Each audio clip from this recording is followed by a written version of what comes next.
Alors donc moi je m'appelle Grégory Lasserre, je travaille sous le nom de Cénocosme et donc je travaille en couple, nous sommes un couple d'artistes et je travaille avec Anaïs Meddenangst et ça fait de nombreuses années que nous créons des œuvres ensemble depuis 2003. Alors donc nous sommes des artistes qui évoluons dans des champs d'art contemporain et dans des champs d'art numérique. On est invité aussi bien dans des lieux d'art contemporain que dans des lieux d'art numérique. Et en tant qu'artistes contemporains, nous utilisons des technologies diverses et variées, dont numériques, pour créer des œuvres. Après, notre particularité, c'est que nous créons donc énormément d'installations, qui sont des installations interactives.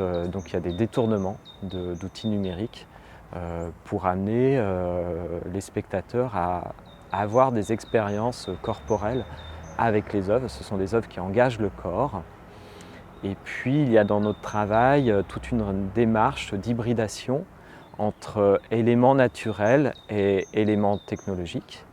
Mais la technologie sert souvent à faire vivre l'œuvre, à créer l'expérience, à créer la relation avec le spectateur.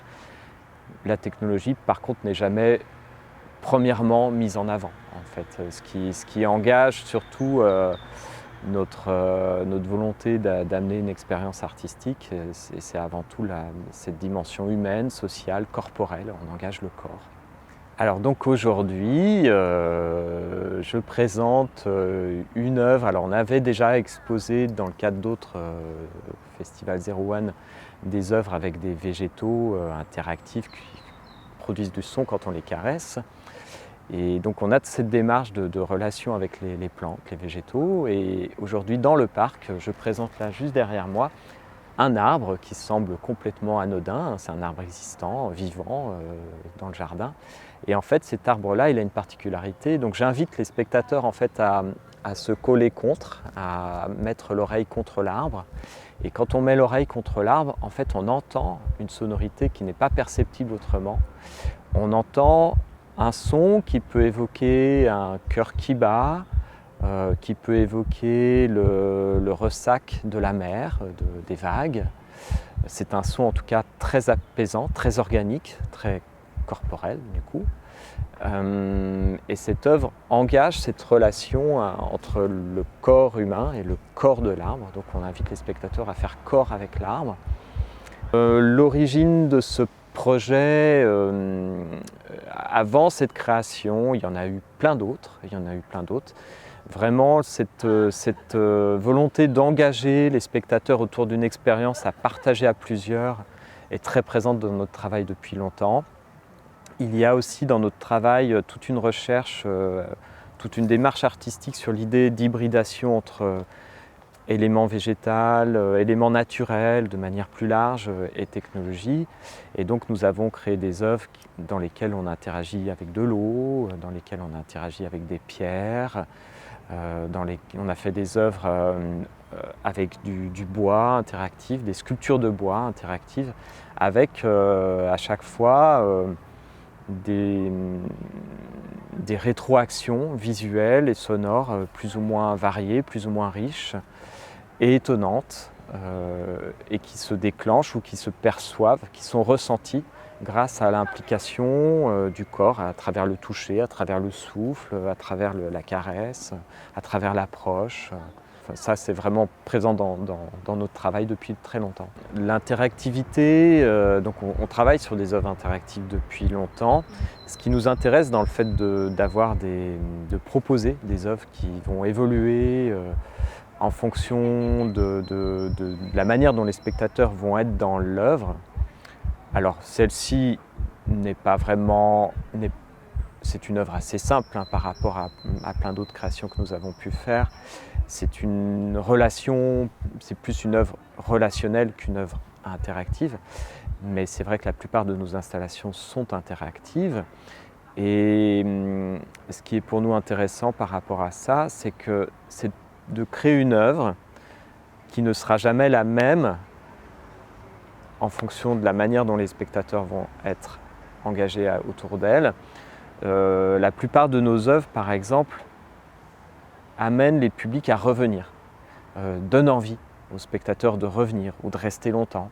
et de regarder ce qui se passe. Donc souvent on met en place des œuvres dans des salles d'exposition, des lieux patrimoine, etc., des salles fermées.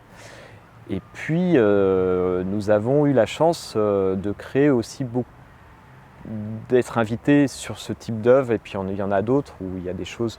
Par exemple, on a fait des œuvres solaires, des œuvres climatiques en extérieur, qui évoluent en fonction du climat. Donc on a fait par exemple une œuvre qui s'appelle aussi, qui se trouve sur un arbre également, qu'on peut mettre sur des arbres.